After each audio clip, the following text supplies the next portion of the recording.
He's got to at least play for 2 more national championships. Needs to win one of them and has to figure out the quarterback situation. Period.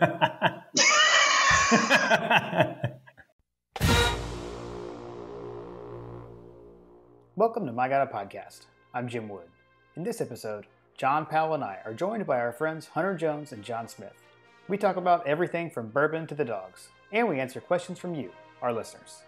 As always, remember to check out store.mygodapodcast.com to see our latest merch.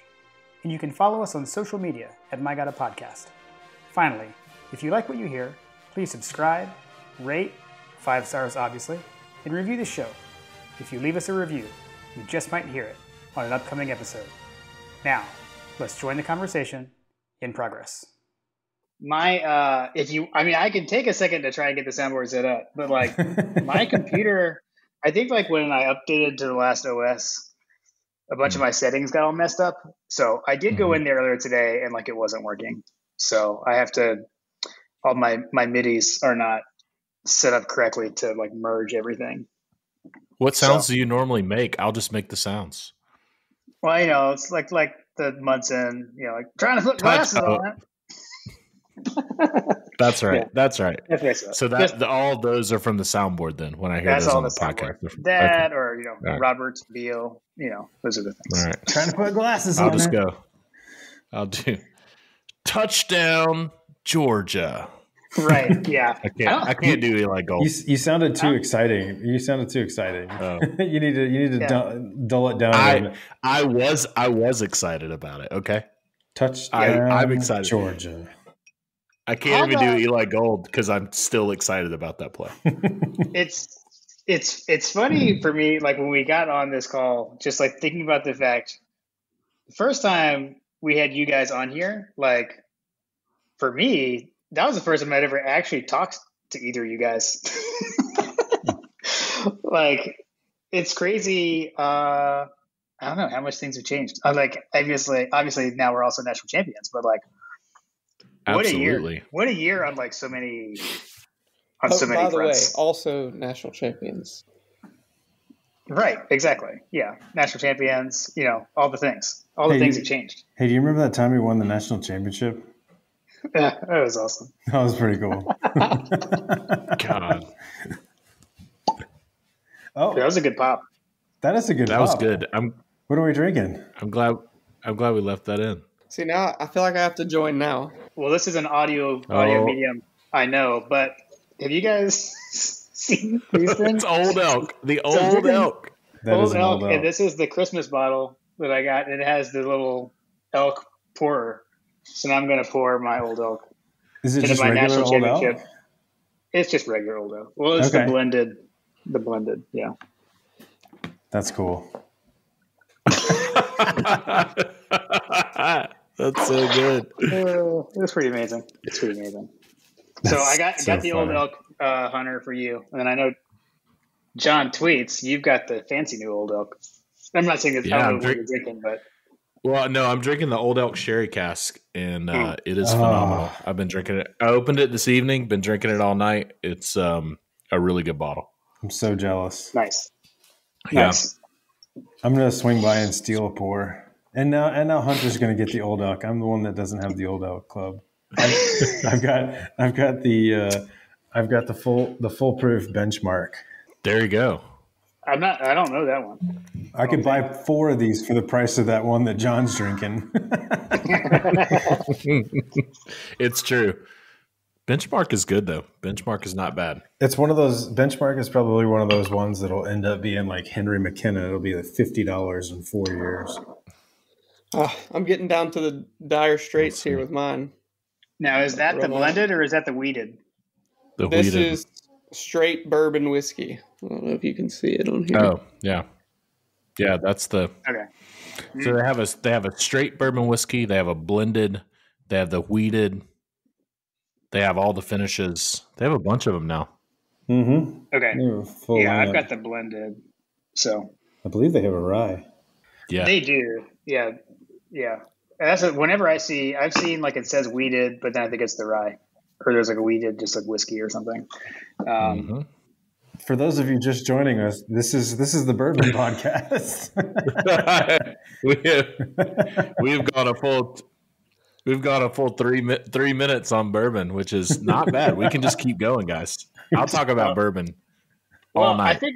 I feel like we should mention, the recent creation, right? So we've got the founder. Yeah.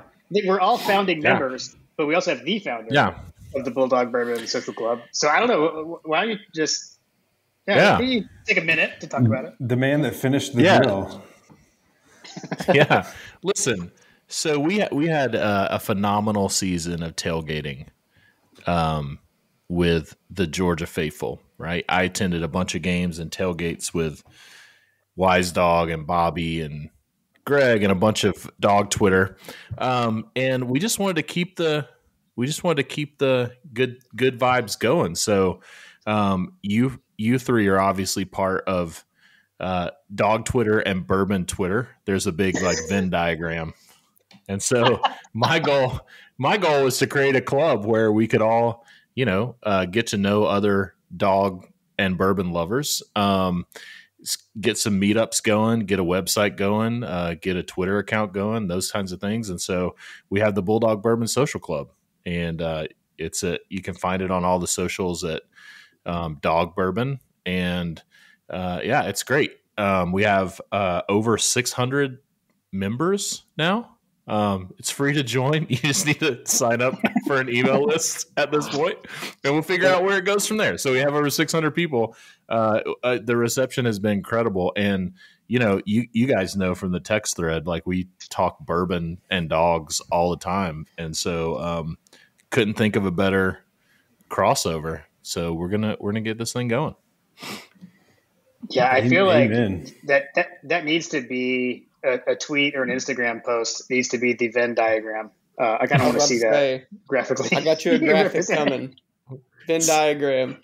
Thank you. Hunt the Jones. We need the bourbon Twitter, dog Twitter, Bulldog Bourbon Social Club Venn diagram, because it's a real thing. That's awesome. Yeah, no, I was super excited when you made that official and put that out there. And the logo is excellent. Also, great branding. Yeah. I mean, which you gotta have that. We're all fond of such things. So listen, here's the thing. We're on My Gotta Podcast. If you're going to do something with the My Gotta Podcast guys and Hunt the Jones, it's got to be top shelf.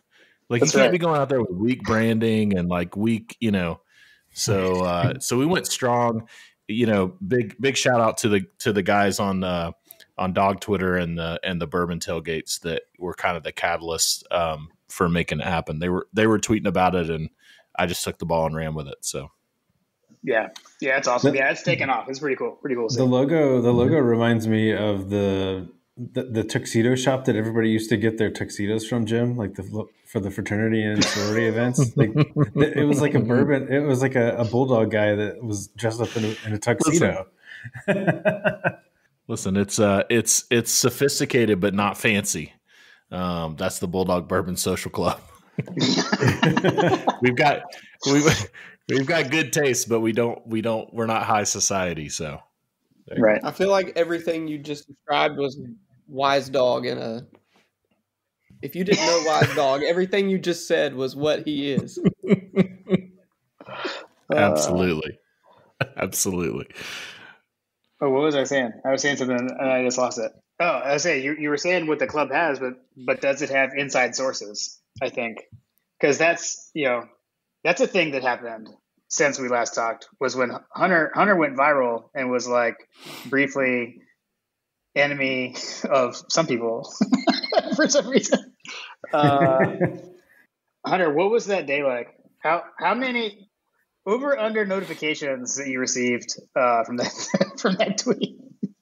It was really just a night and day thing too, because it was obviously a Sunday morning. Woke up, was drinking the coffee. We were in the thread texting what would people say if this uniform just came out? And then of course y'all gassed me up and we're like, post it. we'll retweet it. So I was like, all right, what's the worst that could happen?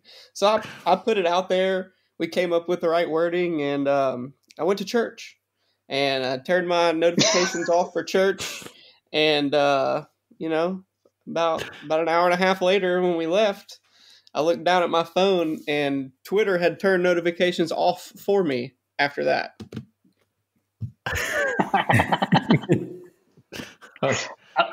Yeah, I don't know that I've ever had that happen. It's amazing. It turns them off. But It's it's amazing. quite the accomplishment.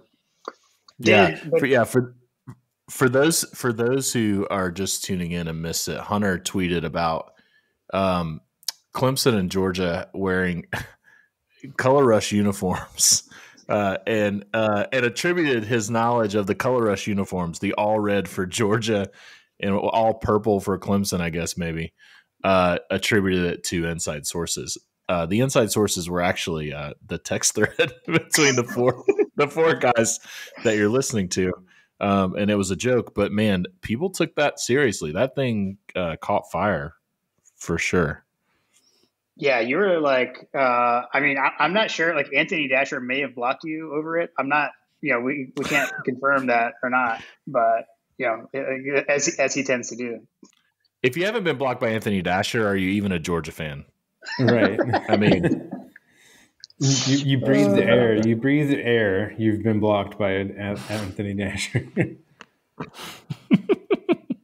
So we went from inside sources all the way to the national championship. We just rode that all the way to the national championship. I'm pretty sure we were getting notifications the week of the national championship game. There was. I remember I did get a notification on that tweet.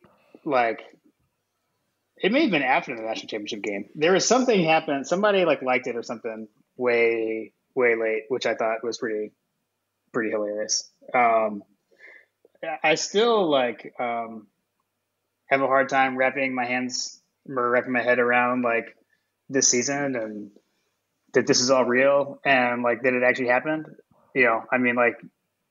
It's a thing that you always hope for, and you're hopeful, as Kirby likes to say. I mean, I've convinced myself we were going to win it preseason. I don't know how many times, and then to actually do it, and then to have the ride. I mean, like you were saying, John, Dawg Twitter, the tailgates.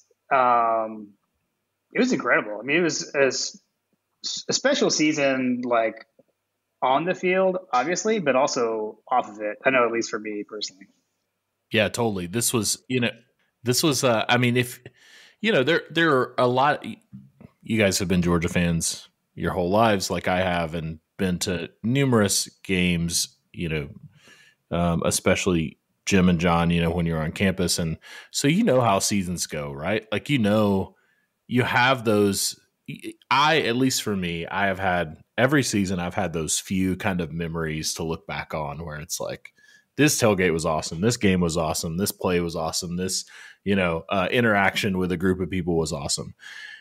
This is the first time that I can look back and it's just moment after moment after moment, both on and off the field, where it really felt like, obviously culminating with the Dogs winning the national championship. I'm so glad that happened. Even if that didn't happen, which it did, Georgia is national champions, and we are the best team in college football. But even if that didn't happen, there were so many moments of just an amazing time throughout the year. Everywhere you turned, it was just a whole lot of fun. And I hope, we as Georgia fans, speaking to myself mostly, can actually take a moment and appreciate all of those moments that we had throughout the year of watching this team, because it's hard. It's hard when it's over and then all of a sudden you have National Signing Day and all of a sudden you have, the basketball team is a dumpster fire and whatever. You have all these things that happen. It's very hard to just look back and remember man, that was amazing. But what we just experienced was absolutely amazing. So I hope we can all take time to appreciate it. What basketball team? I don't know. I don't even want to talk. I don't know. I don't even want to talk about it. I don't know. I didn't even know there was a game last night. Like, and I'm like, have generally been. I love Georgia basketball, so it's sad. But anyways, that's all I want to say about that. I was at a board meeting that I normally would much prefer watching a sporting event, but I was thankful that the board meeting gave me mercy for watching Georgia basketball. It's just sad, so we don't have to talk about it anymore. But it is brutal. But yeah, I mean, it's the kind of thing I think like John Powell, like kind of like we said even during the season, enjoy this, like, because we could sense it. I think to the point of like, you don't know how it's going to end, but the way you're seeing is pretty awesome, and you've never really seen anything like this before. And what I kind of get to is like getting hung up. I think a lot of people getting hung up on who's going to be the quarterback or whatever, and like, hopefully that didn't take you to the point of like missing, like, you're not missing it, but whatever, like lowering the level of enjoyment or something where you're just anxious all the time. Which, like, I mean, I guess that's kind of how I am, but I did a better job, I think, of this year of kind of letting that go. I mean, like we've talked about, like, I wasn't nervous going into the national championship game, which is still weird to me because I'm nervous about every game. And this one, I was just kind of like, you know what? It is what it is. Like, we're here and let's go do it. And I wasn't nervous, which is really odd, but I think kind of speaks to the road we had traveled, right? The way the whole season was to get to that point. I just felt like we belonged there. There was nothing to be worried about. Mm-hmm. It definitely did feel. It felt different the whole season through. I'm curious, like, aside from the national championship game, what were your John, Hunter? I think Jim and I have a pretty good idea of what Jim's going to say, but what were y'all's highlight? What were y'all's highlight moments? Well, like, you got that 30-second Instagram reel. What's on it?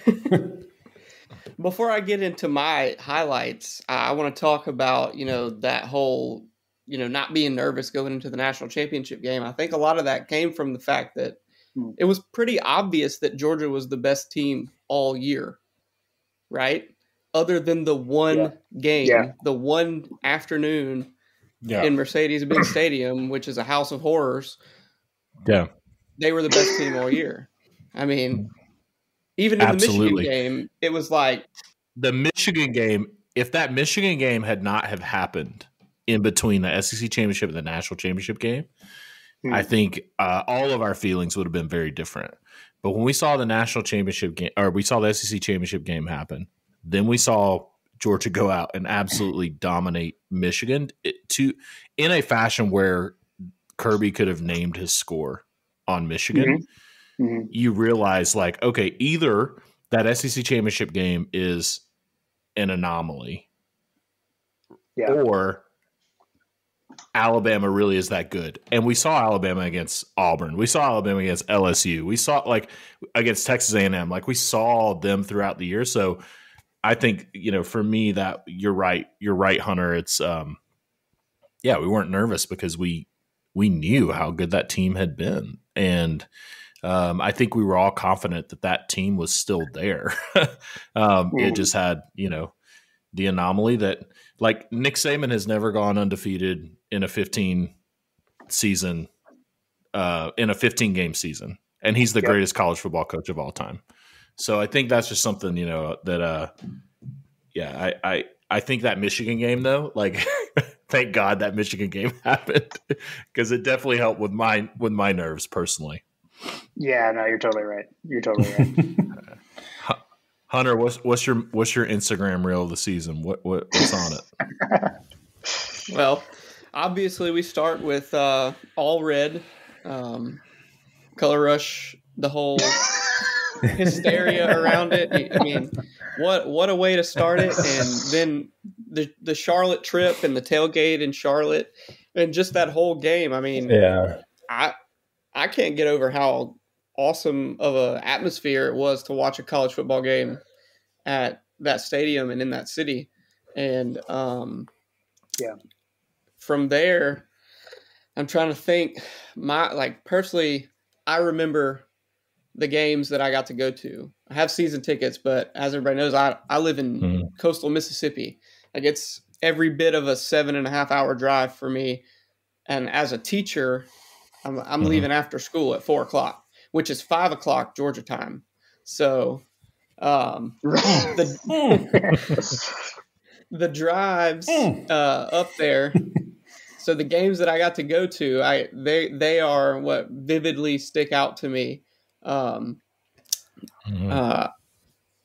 mean, I do regret not going to that Arkansas game because of how it turned out, but at the same time, I don't regret. Part of me doesn't regret it because I was able to sell my tickets and the game was over within a quarter for a noon kickoff that I would have driven all the way up there for. Pretty quick. Right. Man, I didn't think about that drive. Like, that, with you saying that just now, like, I mean, I drove a little bit further to go to the national championship game from Charlotte to Indianapolis. And, like, that's a long ways. I can't, like, that is crazy to do that multiple times. It was to the point where I was like, if George ever plays in Indianapolis again, I'm flying. Like, I'm not doing that drive again. No. That was a long way. But yeah, man, Hunter, for you guys to do that every time you come to the game, that's multiple times a season. It's the dedication right there. It's pretty cool. Hunter's driving all the way up there to see us beat the tail off of Missouri. We're not going to get into the home schedule right now, but that drive between Mobile and Montgomery, it is the worst stretch of road, I would argue to you. I know that between, like, if you're going from Atlanta to Savannah or wherever, it's pretty bad because I've done that one too. I-16, Mobile, yeah. Mobile to Montgomery is every bit as bad. Every bit as bad. Worse than Gaffney? Oh. I hate Gaffney. Oh, my gosh. Yeah, 85 south. 85 south when it goes down to one lane. Or where you get, like, split into the merge lanes. So, not fun. Not fun. Jon Smith, what's your highlight? Yeah. What's your peak? Other than I guess outside of the Natty. I was about to say, like, I would have to say the Natty, but I think that's all of our peaks. For me, Clemson was awesome. Like, I think the game, the atmosphere, the tailgate that day, and then Georgia's defense gets on the field in the first play of the game. They sack DJU, and and then from there they just did not relent the entire game. That felt really good. I would have to say personally, the Arkansas game. So I went with my dad and my my youngest brother at Dogs Forever. Shout out on Twitter. But so we went, game day was there. Like, we walked by and saw the whole, kind of spectacle. And that was when, I mean, there wasn't question with how good Georgia was, but there was, that kind of thing in the air of, this is a big game. It's a top 10 matchup at the time. And, is how for real is Georgia, that kind of, moment. And watching that first series with Arkansas where they had 2 false starts, and watching this, like, it's a noon kickoff, and I've been to many, many noon kickoffs in Sanford Stadium. 2013 LSU was probably the loudest I've ever heard Sanford Stadium. That Arkansas game was right up there. I mean, it was nuts, especially that first drive for Arkansas. So that moment where Georgia just absolutely dominated, and particularly kind of like seeing the student section in there at 11 o'clock or 10:45, like, just packed. Yeah. It was awesome. So that would be it for me. Would be Arkansas. Yeah. John, Pal, and I like to agree on the podcast a lot. But tonight I'm going to agree with you because that's it for me too. Like, and I'll just add 2 things on top of that. One is that game was the game that I met 51-7 GATA for the first time, And then actually, I'll have three things. That's one. The second is that's the first time I ever rocked my baseball pullover. Shout out Hunter for the recommendation. And then the third thing was that was the only game like my whole family came. So Kim and the girls came. And that game, like Ella wanted to borrow my noise canceling headphones because it was so loud. So again, to restate how loud the stadium was, it was nuts. And I had a huge gap like going to games in person. Like I started off the season, boom, boom, boom, going to every game. I didn't go. That was the last game I went to, actually. Arkansas was the last game I went to until the Natty. So I think that's probably a big part of the why too. So I didn't realize that. Well, you went to the first four games, and then you talking about that kind of reminded me. It's weird how like over the course of a season, when you look back on it, like I actually haven't took the time to sit down and think and look back on it yet until now. But just how what's irony maybe is a good word for it. I'm an English teacher. I should know this stuff, but like just different moments. Come on, Hunter. The UAB game, right? I think back on that one. That's what's coming to my mind now. And it just kind of is crazy how it came full circle. That was the home opener. That was after Charlotte. And Meg the Jones was not about driving back to Georgia again for UAB. And so I got to actually take my best friend from down here, who is not even from here. He moved here a couple years ago from Iowa, but he grew up a Michigan fan. And he is the biggest diehard Michigan fan that you'll ever meet, which I never understood. But he came to the game with me, and we were at the Huggins tent. Shout out to Hug Dog. And this was prior to the game. My friend, his name is Josiah. He is the most stubborn when it comes to his fandom. I was like, we're going to a Georgia game. We're not going to a Michigan game. We're not going to any of Michigan's rivals games. Why are you going to wear that Michigan polo shirt? He said, because it's my game day. I wear it every Saturday that Michigan's playing a game. And they were playing some nobody that day or whatever. So he's walking around campus with a navy blue with a big yellow M Michigan polo on. And like I said, we were at the Huggins tent. And it just so happens that we're sitting there tailgating, talking. And this guy comes up to the tent and is talking to people, didn't think any of it. And he comes right up to Josiah and he shakes his hand. He goes, hey, man. He's like, I got a whole bookstore right there of something that you could be wearing right now. You need to go change. And we all just kind of looked at each other as he walked off. And we're like, who is that? And Huggins was like, oh, that's Josh Brooks, the athletic director. Just casually comes up and chastises Josiah for wearing a Michigan shirt to the UAB home opener. And then fast forward, who do we play in the playoff? First game. Our friendship survived it, by the way. Just a disclaimer. Michigan. I think they call it foreshadowing. It was foreshadowing, not ironic. There we go. There you go. John's holding class right now. Amazing. What about you, JP? Answer your own question. What was yours outside the Natty? I mean, I think that for me, all the games that I went to or experiences that I went to. So I took my daughters to the Missouri game, which was awesome. The whole experience. It was Caroline's first ever like in-person game that she probably is going to remember. So it was a daddy-daughter day in Athens, which was awesome. That was a highlight for me personally, just as a dad and as a fan, just experiencing that. Showing the girls, where my formative years were spent, that kind of thing. And then, took Carter, had three generations of, our family at the Georgia Tech game. Carter, my brother-in-law and his grandfather, they were all there at the Georgia Tech game, which, was not Carter's first time that he's been to Tech, but it was the first time he probably is going to remember. It was the first time you ever took him to a tailgate ever in his life, John. Ever. That's what he told me. The first time I've ever tailgated with him. Yeah. False. And then the SEC championship would definitely be another one for me as well, because that was one that Lindsay, my brother-in-law, and his wife, it was like we did like a little staycation, like went and stayed in a hotel, and we all just kind of hung out and had a good time.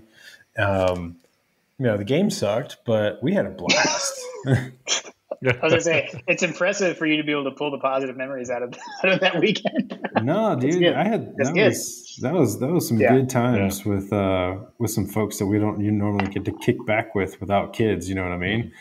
And then everything about that day was always just with the caveat of, we don't need to win this game, whatever. I know. I mean, I'm still so I am now beyond like my half joking, maybe a little more than half serious, like conspiracy theory that we sandbagged that game. But I do think it's something I do think there's something in the back of your mind. If you think about anything in life, you don't really have to do it. It's different than if you have to do it. And for sure, they knew they didn't have to win. I mean, I think that's I don't know. That's the way that, to me, that's the biggest factor of that game. And Alabama's really good, and maybe they needed the wake up call. I mean, maybe they don't wax Michigan like that if we don't lose to Alabama. Who knows? We wouldn't have played Michigan. We would have played Cincinnati, but that's neither here nor there. Yeah, you can't if you've got a tournament or whatever coming up. Like maybe you don't need to go to practice. Maybe you don't need to go to practice on Monday because you're going to have another one later that week. It's not super vital. So the day of the game, you got to go. So you got to show up. So I mean, it's like there's so many things in life that you can look at like that. Like you didn't have to do this because there's always going to be a tomorrow. Well, what happens when there's no tomorrow? I do wonder would that game have gone differently if it was a you lose and you go home kind of deal. I mean, I guess we saw what happened when we were in that scenario at the end of the year, but who knows? I guess the one other thing I wanted to hit on, because I know John tweets, you get a lot of people coming at you from fan bases and such. Like, do they come at him or does he go at them? Well, either way, it's give and take. It's a fine line. It's a fine line. What has been so beautiful is how much like Alabama fans have just lost their mind. Like it's pretty. Oh yeah. It's pretty fun to watch. Like I've always been like perplexed by. They've been obsessed with Georgia for years, which was I always found very odd. It's like, we can't beat you guys. Why do you always come after us on Twitter and on the socials and just in general? Like always talking about Georgia. Like, why do you even care about us at all? I mean, my theory now is that maybe it was because of fear. I don't know, but at any rate, I mean, it's been pretty fun to watch them just kind of lose it. Yeah, I mean, I try to be careful and not generalize an entire group of people. But one thing. So Twitter for me is just Twitter. I tweet a lot about. I enjoy the X's and O's of football. I enjoy statistics. I enjoy the ins and outs. I tweet a lot about that stuff. But Twitter for me is entertainment, and so there are times when I'll throw out a meme or rib a little bit, and Alabama fans have 100% been the fan base that takes themselves the most seriously. Like it's when they lost that game, it was I do agree with your point, Jim. I think it's insecurity. I think there is this we have this dynasty, which they do. We have the greatest coach of all time, which they do. But I think they also know that, Nick Saban, like, let's be real, he's 70 years old and he's not going to do this forever. Even if, he does it another, 10 years or whatever. When I think Alabama fans can deal with Jimbo Fisher beating Nick Saban, they can deal with Dabo Swinney beating Nick Saban. they can't deal with Kirby Smart beating Nick Saban because Kirby Smart was with Nick Saban for 8 years. Kirby Smart was his right hand person. Kirby Smart was, in a lot of ways, Nick Saban's protege, right? Like, I mean, he was the guy that he was with Nick Saban at LSU. For real. He was with Nick Saban at LSU. He was with Nick Saban at the Dolphins. He came with Nick Saban at Alabama. Nick Saban promoted him to defensive coordinator. Nick Saban is arguably the greatest defensive mind in college football. And he taught Kirby Smart all of his ways. And so when Kirby Smart ascended to that mountain and beat him, I think that's what Alabama fans have feared over the last few years, and why even when they've beat Georgia, they have, there has been just a crescendo that was a little bit higher every time they beat Georgia than when they beat anyone else. And now that they've lost to Georgia, it's the same way. Their response is a little less measured than when they lost to everyone else. And I think it's because of Kirby Smart's history with Nick Saban. And I also think that they know, like, Kirby Smart is a damn good football coach. Like, he has built a program to last. They know this isn't, they know what's coming from Kirby Smart, and they know that, the guy's 46 years old, and he has a lot of years to continue building that program and continue winning. And so when I tweet memes, Alabama fans tend to absolutely lose their mind. And there's one guy today who this lady tweeted this, she was trying to make a point, I think, about the pandemic. She tweeted, "What's the biggest lie we've been told in the last 2 years?" I quote tweeted that and said, "Kirby Smart will never beat Nick Saban." And man, and Alabama fans, sure as anything, came right out. Kirby beat his second worst team of all time and missing their blah, blah, blah, blah, blah. Oh, and it was a joke. It was just like, I was like, we're just having fun. And, but they, I think that fear is definitely there. And honestly, as somebody who enjoys the entertainment factor of Twitter very much, it's a lot of fun to watch because it's just fun. Because you can just reply with like a picture of Stetson Bennett holding the Natty Trophy, or a GIF of Kirby Smart like kissing the Natty Trophy, and you don't even have to add any words. You just reply with a picture of Georgia holding the Natty, and they just keep going. And it's just, I'll never understand that insecurity when you've won as much as they have. Yeah. I hope that Georgia fans, I hope that we keep we keep some measure about ourselves if we continue to win as much as they have. Yeah, that's a good call out. So that just made me think back to. So I'm gonna go back. I want to try to get this right, because Hunter, you had like a script almost. And I feel like, this is like the whole, like, no one would believe it if you wrote it, whatever kind of thing. I think your script, correct me if I'm wrong, was like Stetson Bennett comes off the bench to vanquish Bama in the SEC title or something like that.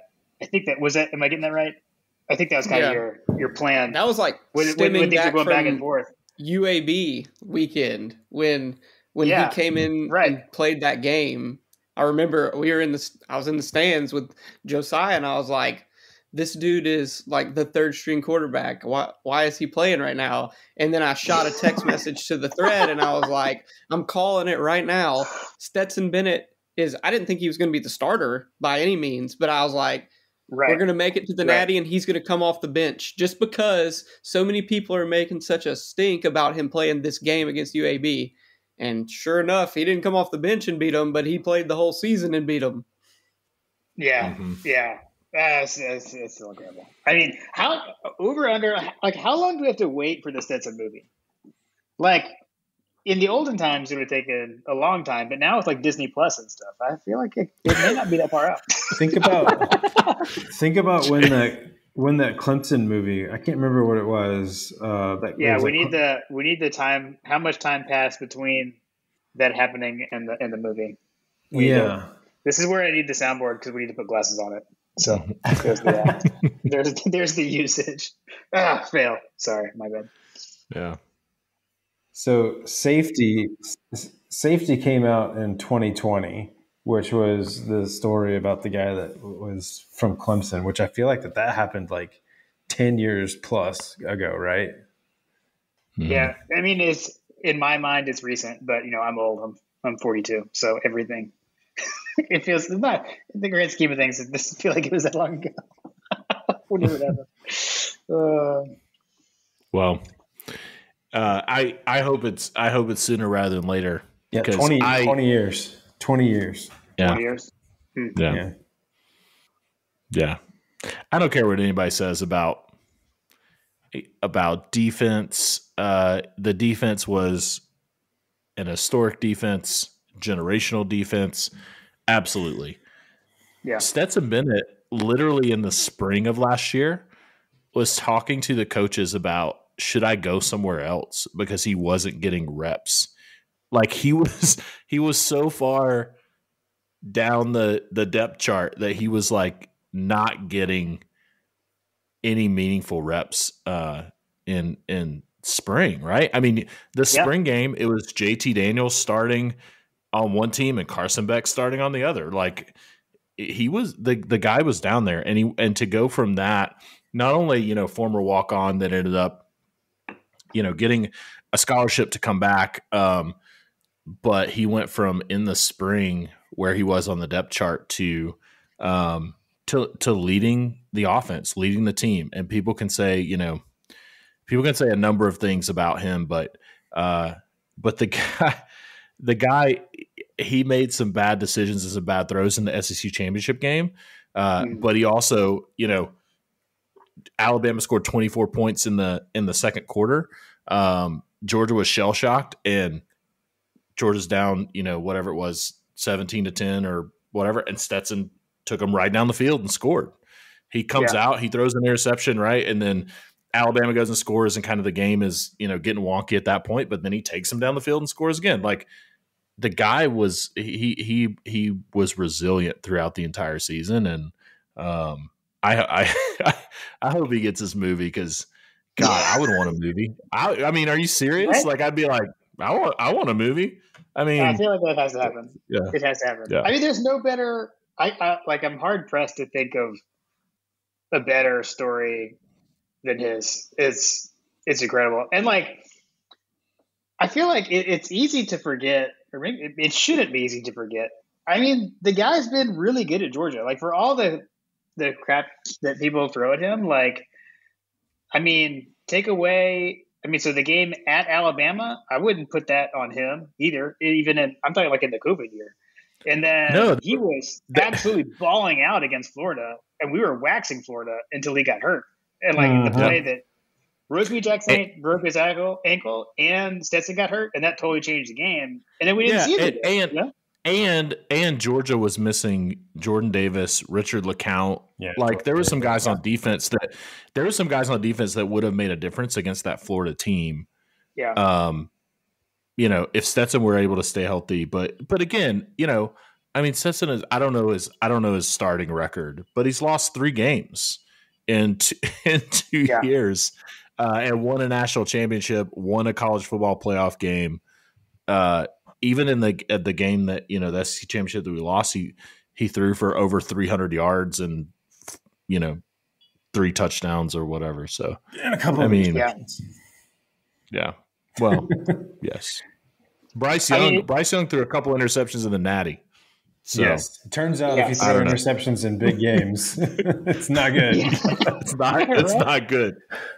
Right? It's not good. I mean, it's funny too, because everyone always makes jokes about Buck Bellew, one pass because he had 1 completion in the national championship game, and so people tend to say the similar kind of things about Buck. Although Buck was like a 2-sport athlete, and he played baseball, and it was kind of the thing of the era. But you can't say these things about Stetson. I mean, MVP of the national championship game in a semifinal. So, anyways, we've got a decent amount of listener questions. You guys want to kind of meander through those, and if we go off the rails, it's fine. There's at least a handful that I can see are going to go off the rails. Yeah, that's fine. So this one, we solicited these a while ago because we all went off the rails and we've had to reschedule this a couple of times. So maybe we could double this one up a little bit. So DGD podcast, which go check them out. Robert Reynolds and Juan Daniels on that podcast. Chime in and grade the BMAC hire A to F. I mean, I gave it an A personally, but yeah, it's amazing. Yeah, it's an A. Yeah, for me. I think, yeah, I'll let everybody else grade and then we can add some commentary, but it's an A for me. I agree. A, especially on the recruiting front and the impacts that it has. I mean, the fact that he took a lateral move from where he was to it's a solid hire, in my opinion. I agree. Yeah, I mean, Kirby adds yet another former head coach. To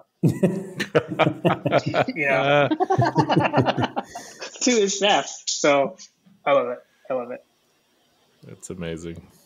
Yeah, I think from a recruiting standpoint, but I also just think from we saw how some of the players responded to Brian McClellan, some of the recruits that he was recruiting to Miami, and maybe even some guys he was recruiting to Oregon, how they responded to that hire on Twitter, and that just tells you all you need to know. Like, there were guys who were responding very positively to this hire, and man, BMAC, for folks who don't know, like, Brian McClendon just has swagger. Like, he just has, like, I mean, this is a guy who was a recruiter for, guys like Nick Chubb and Todd Gurley and Sony Michel and Lorenzo Carter and, like, a bunch of, like, the guy just has swagger. And that is something that, separate from his football intellect, I think he's a really good coach. I think he'll be a really great coach for the wide receiver group, but he also just has, like, that it factor that you want with recruiting. So, and he also recruited Jason Stanley as a wide receiver and then they turned him into a cornerback that ended up playing in the NFL. So, right, for sure. I even think back to his playing days. I mean, I love him because he caught the game-winning touchdown against Georgia Tech in 2005. So that always that is entrenched in my mind. That was the year that I bought the Georgia Tech mini season tickets to go to that game.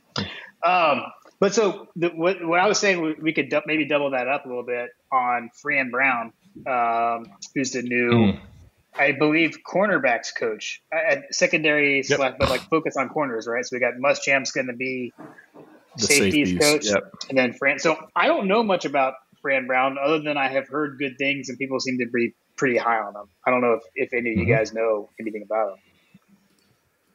I know he came from Rutgers, and he's highly thought of. That's all I've heard. Do you guys have anything more in depth than that? Because that's all I got. That's all I was going to say. I mean, college football is you could probably get the quote that I'm alluding to, Jim, is all about the players. I mean, it's all about recruiting. You get the best players, I don't want to overgeneralize it and say it doesn't matter, like, how well your coaches coach the game, because it does, obviously, but, like, if you can get coaches that will consistently recruit all the best players, you're going to win. I mean, that's just how it is in college football. Yeah. I mean, like, so I think there's two things that we all know with Kirby Smart is, one, he has an eye for talent, both in coaching and in and in players, right? So, especially in this, Kirby Smart, he comes from he was a defensive back. You got Will Muschamp in that room now as co-defensive coordinator. They're not going to hire a guy that doesn't know absolutely what he's doing in that position room, right? I mean, they're definitely going to hire a guy that knows what he's doing. And so I think Fran Brown is that. I mean, he spent a lot of time at Temple, which is interesting, but he also spent time he spent time at Baylor with Matt Rule, and then he's been at Rutgers for the last couple of years. If you guys haven't, if folks listening, if you haven't seen what's been going on with Rutgers with Greg Schiano, I mean, Rutgers has been a really, amazing story from just kind of a resurgent standpoint, a program that was just really kind of in the tank. And then Greg Schiano comes back and they're not, they haven't been blowing the doors off, but they, ended up being competitive in a lot of games that they shouldn't have necessarily been competitive in. They have a lot of players that they've recruited, and their trajectory is definitely on the way up. And so I think Fran Brown has a lot to do with that. I think, he, being part of that coaching staff that put together, some really good recruiting classes for Rutgers, and has just actually done a good job of coaching. So I think, I don't know how I would grade it because I don't know much about him as a coach. But in Kirby, we trust, right? I mean, I think this is this is the kind of thing that he does, and I also think this is also the it's not unfamiliar of some of the things that happened early in his tenure at Alabama with coaches, right? I mean, Nick Saban promoted him to defensive coordinator and hired some coaches under him that folks hadn't heard a lot about, and all of a sudden they become that kind of vaunted coaching tree that has come from Nick Saban. So for sure, nice. All right, so we give a good grade to Fran Brown. Got more to learn, and he has a great name too, like Fran Brown. I mean, obviously big friend of Fran. Fran, does he know Fran Tarkenton? Like, we got to absolutely. There you go. There you go.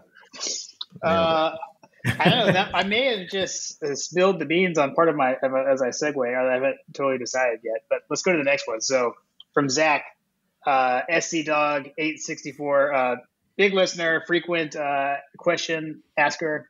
Said didn't say it last time, but thankful for your podcast. Helped me through many nights at work and just great to listen to during the season and now. So obviously, thank you, Zach. Much appreciated. He says, but my question is Mount Rushmore's.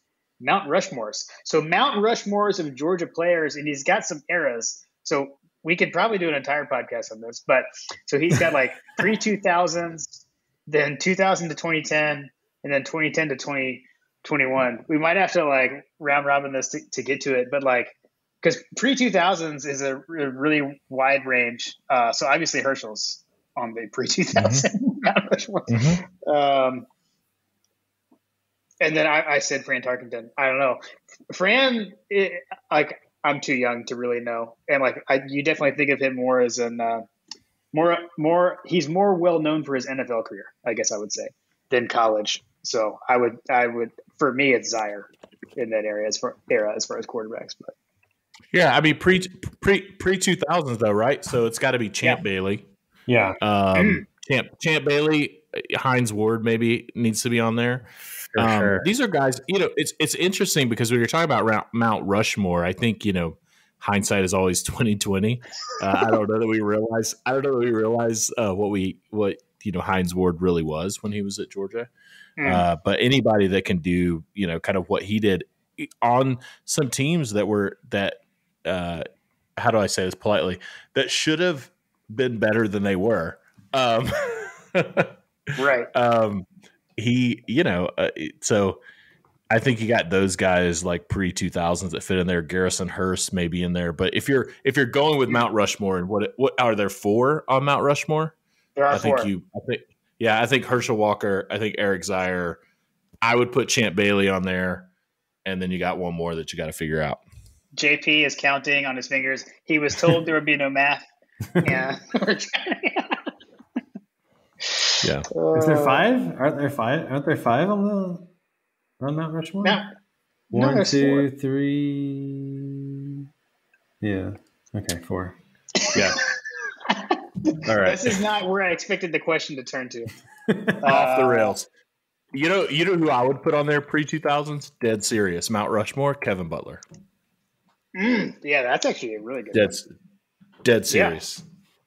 Kevin Butler, Herschel Walker. You got Heinz Ward. I got to go Eric Zier. I got to put Eric Zier on there. We'll go with that. Yeah. Because we can spend all day. All right. How about the 2000s? So 2000 to 2010. All right. Let me start with this. You've always got there's going to be a quarterback on there, right? Okay. I think. I guess it doesn't have to be. But if you think about this era, right? So you got Green, you got Shockley, you got Stafford. So you got. It's got to be Green. Well, he's the only one. He's the only one that won. He accomplished the most. He's the only one that won an SEC championship. Yeah, it's got to be David Green. It's got to be David Green if you're going quarterbacks in the 2000s to 2010. It's got to be Green. It's got to be Pollock. Yep. I would say you'd probably throw in there maybe Jarvis Jones. Jarvis He's later. Jones. He's too late. He's 2000. He's post 2010. Is he? 12 was his big year. Okay. I think he was 11 and 12, but he was a pre-transfer portal. Remind you. He was close. So Green, Pollock. Pollock is the number one from that era. You could go AJ Green. All we're just throwing all. Well, yeah. Was it Johnson? Charles Johnson? He was there. No, although I'd go Thomas Davis over him. Thomas Davis, yeah. I'd go no Sean Marino over both of them. No Sean. That's a good one. I mean, if you're having, I don't know if we're on the last spot on Mount Rushmore. I think Thomas Davis deserves a spot up there. If we're not, if all spots are not full, but David Green, no Sean Marino, Pollock. Thomas Davis, David Pollock feels pretty good. That's pretty solid. AJ. Yeah, AJ Green is right in there. AJ Green's right in there. That some of the things are weird, like around like years. And here's the weird thing about Noshawn is he only played for 2 years. I know because he was redshirted for some reason. Yep. Yep. but the impact. Sorry, bad thing. Okay, Hunter. Now we're getting, into your age range a little bit. Sorry, Hunter. Okay, so how about 2010 to current? It's got to be Fromm and Chubb, right? See, that's tough. Hunter, give us your 4. Well, are we differentiating between the Natty team and like prior to? They can all be from the Natty team as far as they can all. I was about to say. It's anything post 2010 or later. Post 2010, who's your top 4? Yeah. Which is hard because these have been the best. These have been the best Georgia teams of the whole kind of era that we've listed. Stetson, Davis. I mean, my mind immediately goes to Aaron Murray is like household name, like kind of like when I think back prior to like Kirby and the good players, Aaron Murray is one of those. But then this whole era is defined by Kirby's era, like there was the team in 2017 that kind of like they broke open the door and set up this what Georgia has become, right? So Jake Fromm, Nick Chubb, Sony Michel, players like that. And then you have the Natty team, obviously. I mean, Stetson Bennett has to be on there, right? He won the Natty. Well, so 4 or 5 Mount Rushmores is what you're saying, Hunter. Like just build more mountains. Look, we can have a Mount Rushmore and a Stone Mountain. What if we just carve the faces smaller? Add more people to it. Amazing. I mean, can you leave? I think Hunter, you just asked the best question of the whole thing. Doesn't Stetson Bennett have to be on the Mount Rushmore? He does. Does he have to be on it? He has to. Yes. Right? I think for he has sure. to be. And it's not to say obvious. I mean, I'm not going to sit here and say that he's a better quarterback than Aaron Murray. But And I would go so far as to say is that his bust should probably have a mailman hat on. Look, I'm going to go so far as to say and ruffle some feathers. If you're talking about a forever Georgia football Mount Rushmore, he has to be on it. For sure. Yeah, I mean, he ended the draft. The one this or like Kirby era player that I would, not that there's just one, but Todd Gurley, I would put on there. For me, I'm putting Chubb ahead of Gurley. Sorry, I got to tell y'all. Interesting. On my Mac, my messages come through where I can see them. Megan's in the other room, and she has no idea what we're talking about, but I guess she can hear me talking. And she just sent me a message that said, David Pollock better be on the mountain, every mountain. Yes, every mountain. Magda Jones comes through. I concur. Yeah, for me, I think it's the 2010s to now. I think it's for me personally, it's Todd Gurley. It's you know what? I'm going to put Todd Gurley and Nick Chubb on the mountain. I'm just going to put two running backs up there because I think I mean that's RBU. defined. Yeah, RBU. that defined. Yeah, and then I'm gonna put. I am gonna put Stetson Bennett on that mountain. I have to think about that one. And then, you know what? Like, this is a question for the group. Are you putting Roquan Smith or Nakobe Dean on the mountain? Roquan. So here's the funny thing about this, and this is like I think gets to like your natural tendencies of bias is like I agree with putting two tailbacks on there because we're tailback U or we're RBU. But what is Kirby Smart known for? And what have these teams been so great at? Defense. And we're like, defense, so what one defensive player do you want to put on? I said Jordan Davis. No. I'm putting two defensive players on there. I'm putting Jordan Davis on there because of what he meant to like the program. And then if you have 4 spots, and I don't know that we've confirmed if there are 4 or 5 yet, but I don't know much about Mount Rushmore. But if you have 4 spots, and it comes down to one more, are you going with Nakobe Dean or Roquan Smith?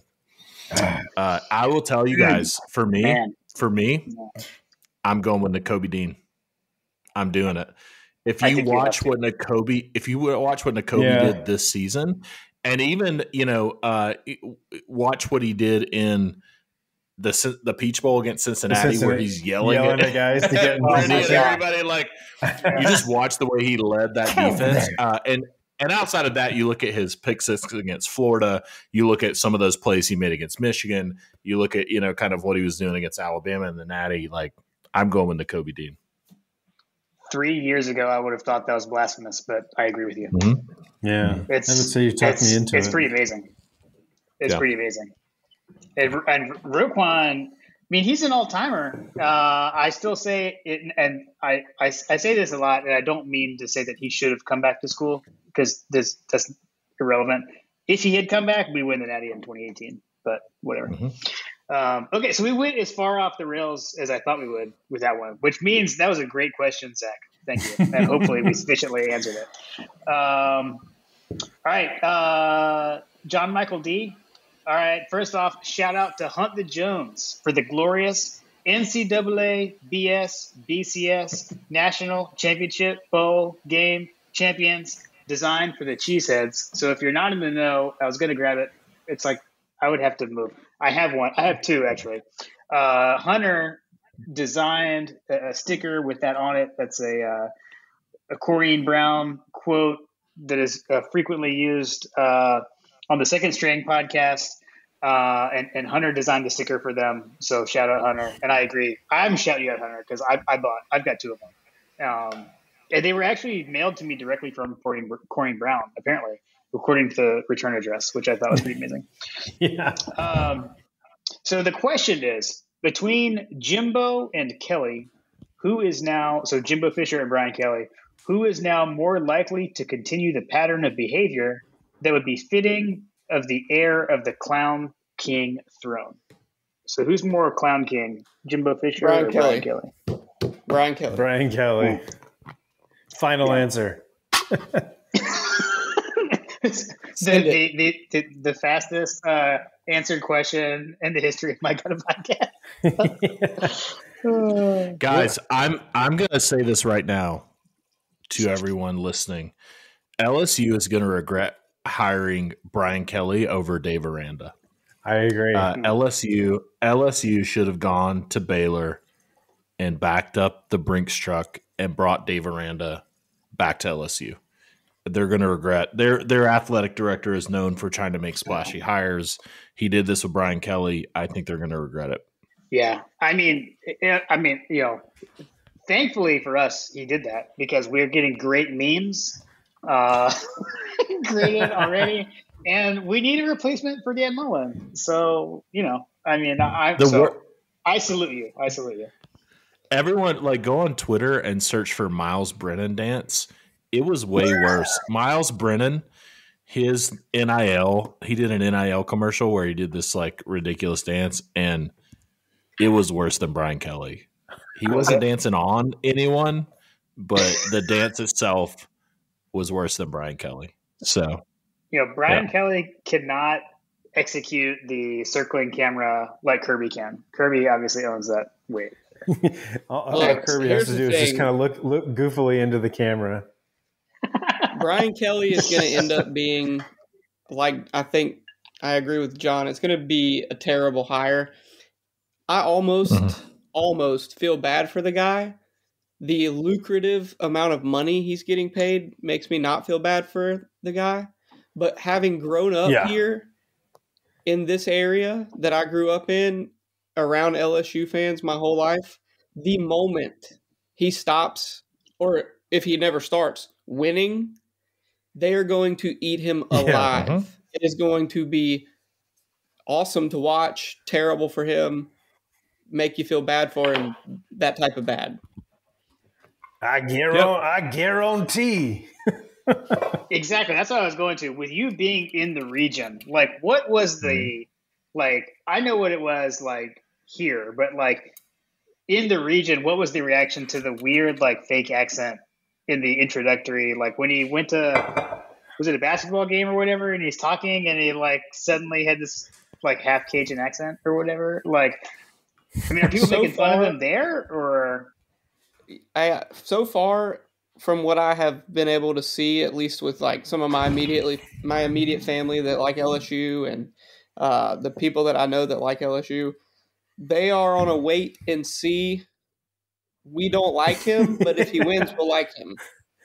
That's where it is right now.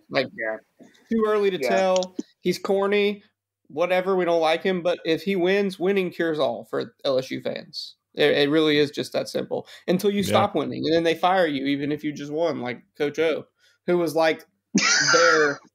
I mean, if you could draw a caricature of the perfect LSU coach, it was Coach O, and he had the perfect season. And look how quickly they turned on him. He was their guy. And then he wasn't because he didn't win. He turned on himself. But in fairness, Coach O did lose to Troy in his first full season as head coach at LSU, so he didn't quite come out of the gate in the right frame of mind, and I think that's also, and honestly, I mean, he in my opinion, he didn't deserve the credit. He had Dave Aranda and he had Joe Brady and he had a really good staff, and then he, Joe Burrow and Jamar Chase and Justin Jefferson. You just go name Joe Burrow. Yeah. I mean, that's kind of Joe the Burrow. point that I'm trying to make. Is that the soundboard? Yeah, it's back. It's back. I don't even know where it came from. Yeah. John hooked up his own soundboard. John, I think what you're saying is kind of the point that I'm trying to make. You articulated it better than me. They are so quick to turn. They knew that it wasn't him, but because he was the head coach and he was winning and he had the Cajun accent and he was a regular, for all intensive purposes, a regular Cajun LSU fan, they loved him. He was the cult hero until he wasn't. Just like that. Mm-hmm. Mm-hmm. Yeah. Yep. Yeah. He was the perfect coach there. All right. Next up, we got a friend of the show. We got fellow founding member of the Bulldog Bourbon Social Club, Jason Huggins at HugDog18. Hug Dog. You know I love the podcast, and I'm thrilled you will have these 2 DGDs. So how about that? How about that for an opening pre question? All right, and so this one we're gonna turn this over to the specialist here, Hunter Jones. Fellas, uniform Twitter is a thing. What are the things you look for in uniforms that allow you to judge them as thumbs up or thumbs down? So we're gonna give you the floor first, Hunter. Brand. I mean, you can have all the crazy stripes, crazy combinations, whatever.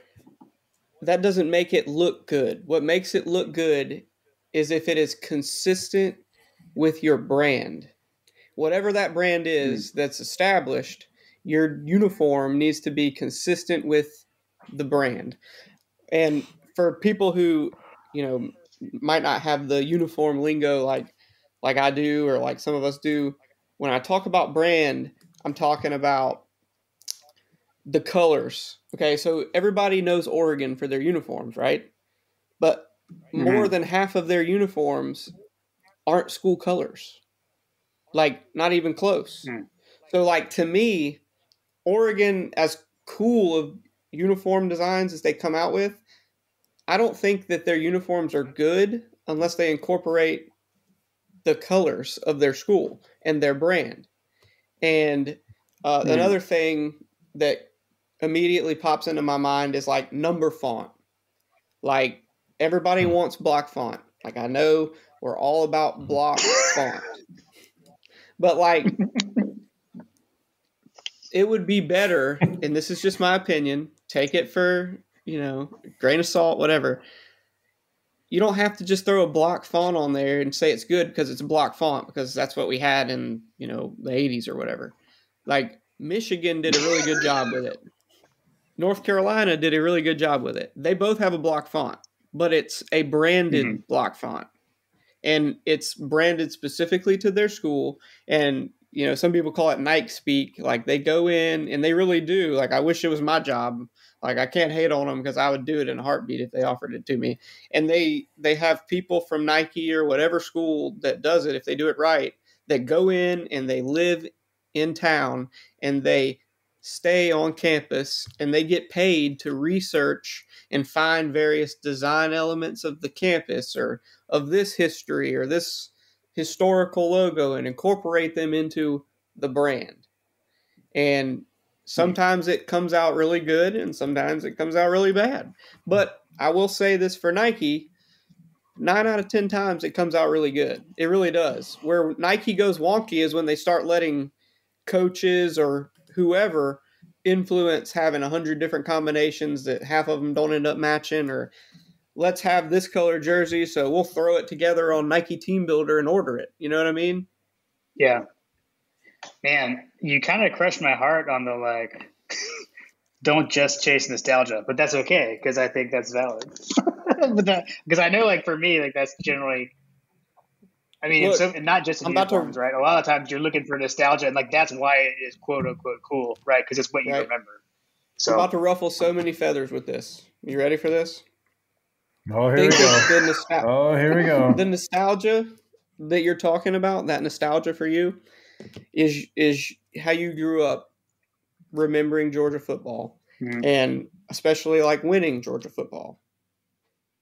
20 years from now, the kids growing up that watch this Natty run, you know what their nostalgia is going to be? Bulldog Bold. Bulldog Bold. Yes! Oh, don't do it. Don't do it. I was just thinking that. And when we move to block this year, because the block is coming, I think it's pretty well known that we can, inside sources, outside sources, whoever you want, it's coming. Block is coming. Bulldog Bold will be no more on a football jersey. But like I said, 20 years from now, the kids who grew up with this team and following the Natty run and the years leading up to it, they're a nostalgia that they will chase and want and clamor for as adults. They will want Bulldog Bold if it's nostalgia based. Yeah, well, that's where I always laugh at like I call them the uniform police. Like people that get mad about like, it's got to be silver britches and it's got to be this and it's got to be that. And it's like, it's because it's always been that way. And it's like, well, like, look at that. Not really. Like, we used to wear silver helmets and our mascot was a goat. So like, not always. You got to be careful with that word. But yeah, silver? No, for sure. Yeah, we used to wear silver helmets. Yeah. Mm-hmm. Hey, we wore black helmets one time. I wouldn't mind the silver helmet. I wouldn't mind the silver helmet throwback. Hunter has a good mock-up. You did like a if you were given the keys to make a pro combat, didn't you do one like that? That it was kind of like more of a throwback. Yeah, so basically sometimes when I get the wild hair to do some uniform designs and ruffle some feathers on Twitter, my avenue is not like John's. Mine, I don't post any memes or go after opposing fan bases. I just post a uniform that has some combination of not block font and silver britches, and people lose their minds. So what I did was... You're then called UGA Taliban Twitter when you do that. Yeah, Taliban Twitter. Taliban Twitter. I forgot about that. It was on the dog man. You're a terrorist. Sorry, off the rails. But so yeah, I did a throwback mock-up, and it's really just based on the old silver throwback helmet and that really simple red jersey with white numbers, white pants, and it got a little traction, but it all goes back to that branding thing. Like, nostalgia is good. Like, go for it. Incorporate a throwback uniform, but you don't have to have your full uniform look like it came ordered out of the catalog from 1970. Because the nostalgic uniforms that you call traditional uniforms are just catalog uniforms that they hoped would get there before the first game and threw some numbers on. You know what I mean? My question is I wonder how Hug Dog is feeling with the answer. Is this the answer he expected? But that's how it is. Like, here's another. No, it's true. It's true. Every uniform, traditional uniform, if you look across a number of spectrums that people really latch onto, were stock uniforms.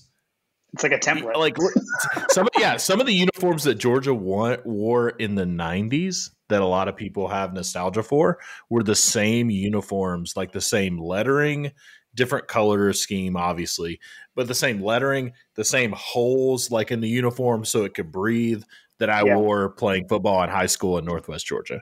Like, it was literally the same manufacturer, the same So Hunter has a great point. I'm pretty sure there's no difference other than color between the drop shadow uniform that Georgia wore with the stripes on the collar. And I'm probably, somebody's going to go off on me on Twitter for this if I'm wrong. But like, just my memory, I haven't looked it up. Like, the block drop font jerseys that Clemson wore, the only difference is they changed the black to purple and the red to orange. Like, yeah. And it's just one of those things, and I'm not totally against it. Like, back then, everything had to be ordered out of the catalog. Like I said, they hoped they could get it in time. And sometimes good things come out of it. Like, the most pertinent example I can tell you is, my alma mater, Ole Miss. The powder blue, everybody is obsessed with powder blue. Powder blue took Ole Miss by storm, and it is like part of their brand now. Powder blue was an accident. Mm-hmm. They ordered Navy helmets and painted them the wrong shade and shipped them anyway. And so they had to wear them. And they stuck. Amazing. So, good things can come out of it, but, uniform police, they get me fired up because most of the time what they're attached to is not something that is necessarily even good or original at all. It's something that everybody had at the time because they had to. Can they accidentally ship the black uniforms for UGA home opener next year? Yeah, I don't know that we even talked about that, John, in in the season review, because remember we had like a preseason over under like uniform combos, and it was definitely under. We had in the Natty year we had. So here's where we're going though. Georgia won a national championship with 0 alternate uniforms. So Hunter, like the uniform police are forever convinced that's part of why. They'll be like, when we won a Natty, we didn't wear black. You can go on the other side of that argument and say, well, now that we won a Natty, we can wear whatever we want. It doesn't matter now. Like, what's the worst that could happen? I like that. We won a Natty. Yeah, I like that. I like that standpoint. No, I like your brand, your overall just being a part of the brand. I think that's a good one. I like it. So Hug Dog he added a PS. So PS, and I don't know this one, so you guys will have to comment on this. Just had Russell Reserve 13 with Dr. Dre Dog. Woo! It's blow your mind good, he says. Woo! Okay, Russell Reserve, the 13 year is a barrel proof that Russell Reserves that Wild Turkey is starting to put out kind of every year in the same vein of it's reportedly to be coming out every year in the same vein of like Stag Junior or Elijah Craig barrel proof. But Russell Reserve 13 year, I have heard is absolutely fantastic. I have not had it, but this year was the inaugural year of its release. So Hug Dog drinking on some rare juice there. Nice, awesome. As to be expected. That's what I expect from Hug Dog. That's pretty awesome. All right, the last question we have is from another frequent question asker, 51-7. Wait, what is that? Yeah, 51-7 GATA. While I'm a fan of the home and home out of conference matchups, considering how much fun we all had in Charlotte, who would you like to see our Dogs play the next time we open the season there? I mean, I will say, as someone who lives just outside of Charlotte, I won't say I live in Charlotte because JP, that'd be like you saying you live in Atlanta and live in Marietta. So I live in Concord, but I'm close enough. It was so awesome for me to have Dog Nation come here. I've lived here 12 years, and it's pretty amazing. Hunter and John, it was the first time we got to meet in person. Y'all coming here, went to the tailgate. It was so epic. So I'm all about playing here again. I mean, Clemson is a great opponent to play here. I'll say that. Yep. But I also would like to have more home and homes with them. Clemson is a traditional rival of ours. We used to play them a ton. So, I keep coming to like the Carolinas, although I would like to have a home and home with another team there as well. But so I would think UNC would be a good one, although I'd rather go to Chapel Hill. But that's one I can think of. Yeah, I agree. I think I put out a tweet a while back. I don't know if any of y'all remember it, where I said I would love to see the Dogs play UNC because I'd like to go to Chapel Hill. But I mean, a consolation would definitely be to go to Charlotte and do it because Charlotte was awesome. I'd like to Athens see is way them better play. than Chapel Hill. Well, you have the age-old argument: who was the first public university?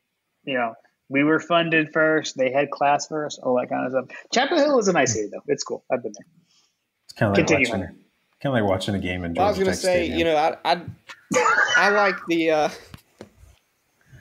idea of like teams within the traditional SEC footprint that aren't necessarily SEC teams. So like the North Carolina States, like Florida States, those type teams. I feel like that would create a good atmosphere in Charlotte because it's traveling distance. It's, same region. Yeah. I like Florida State. That'd be a good one because it's truly neutral for both schools. That'd be a good one. I like that. Yeah, I was actually going to say, and this is, not like the program is at a different place currently, but for me, I would like to see a Virginia Tech or a West Virginia, like something like that, like a team that Georgia doesn't play very often. I think the West Virginia, like that nostalgia back to that Sugar Bowl game or something. I mean, I think there's some things there that we could tie together. Avenge that game. Avenge it for DJ Shockwave. That we could tie together. Yeah. I think the obvious one though would be UNC. But guys, like Georgia has Clemson on the schedule as of now in 2024, 2030, and then I think in like 2032 and 2033. I mean, Clemson is on the schedule in the future, so wouldn't mind seeing that in Charlotte again. Just to confirm, we're talking about neutral site games, correct? Yeah. Well, the question was Charlotte. In Charlotte. Who would you want to play in Charlotte? I don't want to go to Charlotte again. Sorry, Jim. My answer for an off-campus game, neutral site game, would be to play USC in Las Vegas. But then, Bobby would bankrupt Vegas and Yes. I think having a neutral site game in Las Vegas would be amazing. That would be dangerous. I'll be the guy that will take the other side. I hate Las Vegas. I have been many times, and I'm just not. Vegas is not my scene. It's not my scene either, but I think it would be hilarious because think about how easily accessible that is for so many Georgia fans and how big of an appeal and a big takeover it would be. Like, just imagine the videos and the pictures and the news media about UGA fans taking over Caesar's Palace or taking over the Bellagio or whatever. That's what I'm scared of, because I've been at tailgates in Athens, Georgia, and seen these people. You put them in Las Vegas when they have their Georgia gear on, man, PR nightmare. I don't know, man. The Bulldog Bourbon Social Club meetup in Vegas would be pretty epic. JP, we will be yelling Mizzou, Mizzou, Mizzou. the safe word to stop drinking. Exactly. Mizzou. Look, we'll be yelling the safe word. The weekend of Georgia playing LSU a couple years ago down here in Baton Rouge, I saw a mini taste of what Vegas would look like when they came to Biloxi. There were Georgia fans invading Biloxi in the casinos, and it was amazing. It was a show. I can't imagine Vegas. Carter thanks you. Carter thanks you, Hunter. Carter thanks you. It was a show. It was like that. I'm thinking back to the Sugar Bowl for the 02 season. Folks going to the casinos down there. But my buddy Jeff that I went with, so he didn't come out well, but he went. So my thought was obviously play a traditional blue blood that we haven't played before in a neutral site that is easily accessible, that has a mass appeal to it for a number of reasons. I love it. So I think it's great. That's my first thought. My second thought is, if we're talking about home and homes that we just have never seen, I'd love to play Michigan in the Big House. Yeah, we've only played there once ever, and I don't think they've ever come to Athens, right? If I'm getting that right. Yeah, we've got. I mean, I'm excited because we have the home and home with Ohio State. Again, these games are scheduled so far out, but in 2030, Ohio State comes to Athens, and in 2031, Georgia goes to the Horseshoe. I think we have some games out into the future, and we all know what odds Ohio State is likely going to cancel the game. What odds do you put on that game actually happening? Well, Ohio State's going to cancel because Texas and Oklahoma is going to be in the SEC, and the SEC is going to be its own league by that point. So when was going to go there next? Because we had a home and home with them that they did cancel. What are we beyond when that would have happened? I think we're already past when that was supposed to happen, right? The original Ohio State home and home. I think it was a couple of years ago. Yeah. Well, Hunter, sorry, I talked over you. What were you saying? Oh, you're good. I was going to say I was going to go there next. He brought up Texas and Oklahoma, so we get to look forward to Georgia playing Texas and Oklahoma like what, every 15 years, whatever the SEC comes up for a rotation. Years. Oh my gosh, it's such a mess. Well, that was going to be my neutral site game was going to be Oklahoma. I would love to see like that game again on a neutral site, but now they're going to be in the league, so we'll see what happens. And we've got speaking of like games that'll be canceled, I mean, because we've got a non-conference game scheduled with them already, right? Mm-hmm. With Oklahoma, assuming they're in the SEC by whenever it was supposed to be, because the whole like it's going to happen right now seems to have faded. But I'm a firm believer, and I've said before on here before that contraction is better than expansion. I would much prefer to contract than expand. I don't like it. Get off my lawn. Get rid of Vandy and Missouri. Don't expand the playoff either. Sorry, Josh. Yeah, let's boot Mizzou. Vandy and Missouri. I would like to play Vanderbilt in Athens. Do we think that game is ever going to happen again? Seriously. I was like, are we still? I mean, do we agree, right, that like we played like we were pissed off about them canceling the game last year? I mean, like heading in, there was a lot. I heard a lot of talk like last minute, kind of like, oh, like people don't think about that. I'm like, I don't know. We beat them the way we played. I don't think they were too happy about it. We scored 35 points in the first quarter, so I don't. I don't know of many games where you would come in and Georgia is just like guns blazing. And then the best part was even after we scored, 35 in or whatever it was, 35. We came out in the second half and still continued to just run up and down the field. We ran an end around to Brock Bowers for a touchdown. I mean, come on. Yeah, when we were up by a gazillion, we were like running in arounds. Yeah, when we were up by a lot of points. So good times. Well, that's it for the listener questions, but we can continue as long as you guys want. I don't know how much time you have.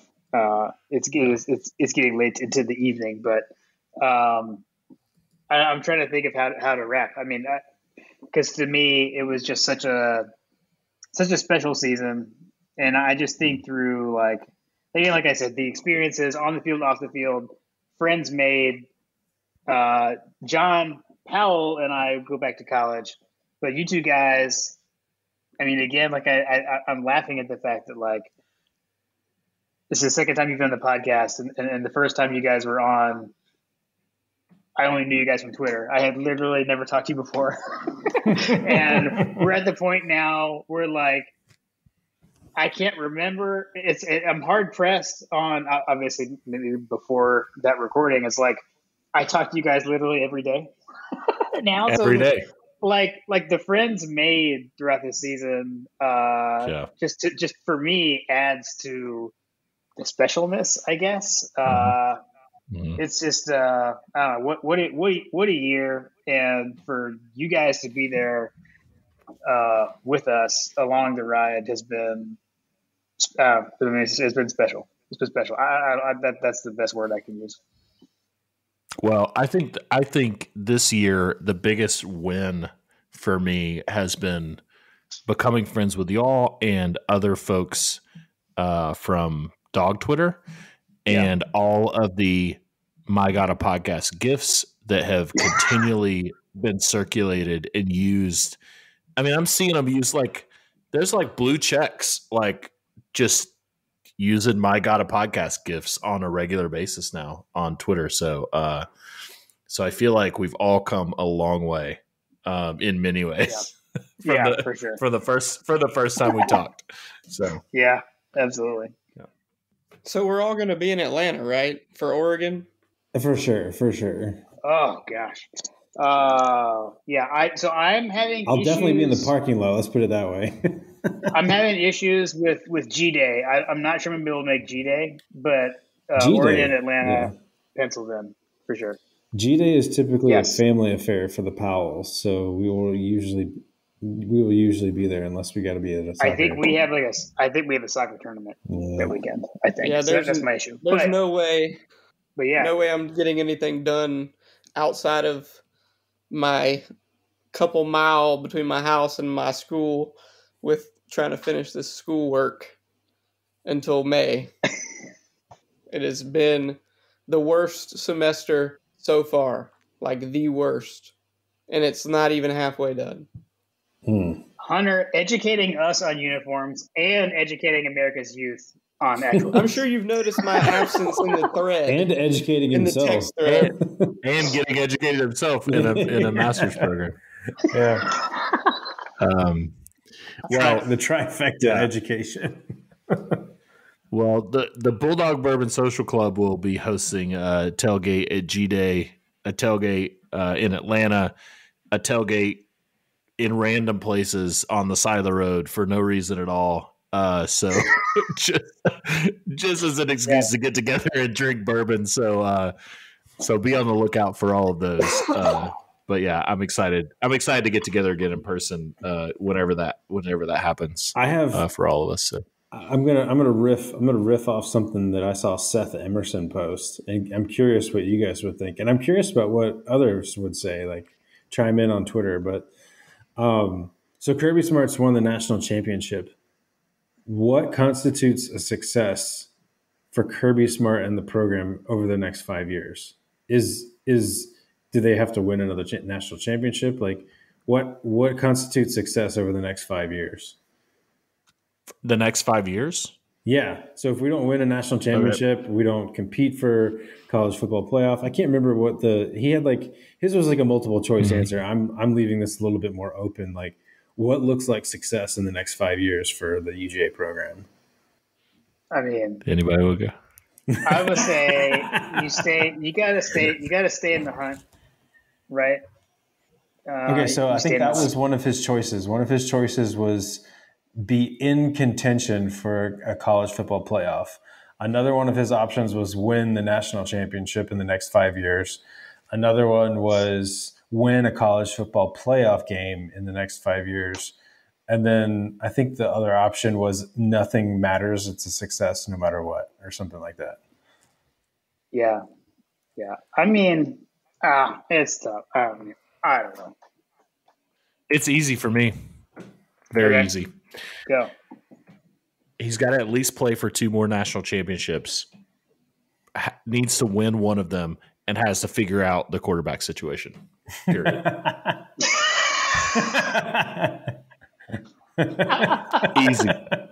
Easy. So easy. Who let Dog Stats on the call? Who let Josh?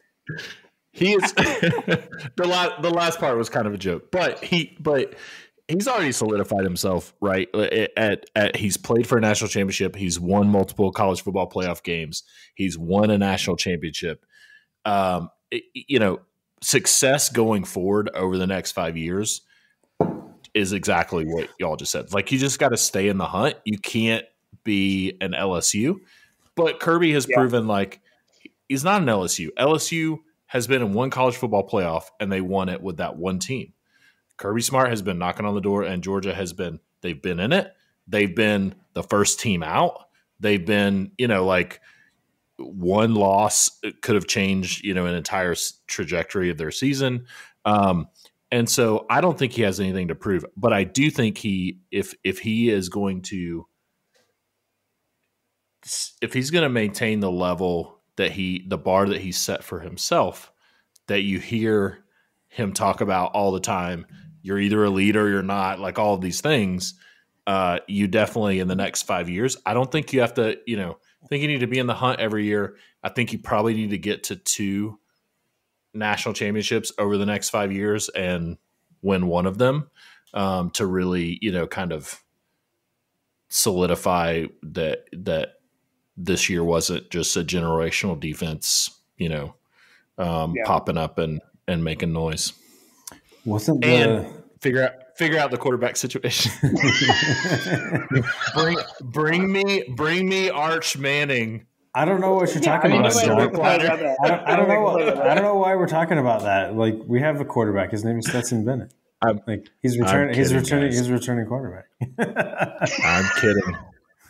He's on the Mount Rushmore. He's on the Mount Rushmore. Awesome. So I think that you're right. So Nick Saban hasn't won. Nick Saban hasn't won a back-to-back national championship, right? He never. Definitely never in the playoff area. So if he were to do that, he would be usurping Nick Saban. Right. Wow.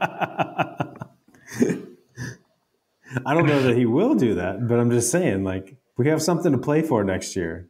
Right, for sure. Yeah, playoff era. They did win back-to-back BCS championships, but they didn't win back-to-back playoff national championships. So, does Meg have questions? I'm not in the chat. we have a late entry into the thread. This just in. Breaking news: Meg the Jones. How much longer we're going to be recording? Look, we were trying to wrap it up, and then John's like, "Okay, guys, serious question. What does Kirby need to do?" I mean, this is a forward-thinking podcast. We're talking about success. I don't disagree. Now I'm like crying. Now I'm crying like I cried when Ringo had the chip six. Holy crap! See what you've done, Meg. So good. So good. Well, I mean, like, I'm not shocked that obviously this was fun. Having you guys on again. Second time guests. Right as of now, I'm pretty sure you guys are. Well, I was gonna say you're the only second time guest. We have had Chase hasn't been a repeat guest, but his were both in the MGAP stories category. So first non-stories repeat guests, friends of the show, founding members of Bulldog Bourbon Social Club. Awesome as I mean, this is when we say the text thread. Hey, this is the episode. This is like texting each other but talking. It's been fun. The audible manifestation of our ramblings. Right. Yeah. Apologies to everyone. This is just what we're like. Good times. All right. Let's wrap it up. So Hunter, back to your thing that was kind of ending before John took us off on another path. Hope to see all of you guys like live in person in Atlanta. I think a lot of people will be getting together for G-Day, but I know we won't all be able to make it. But Atlanta against the Ducks, as we try to take down Dan Lanning, which is weird. Hope to see you guys there. Amen. Go Dogs. Go Dogs. Go Dogs. Go Dogs.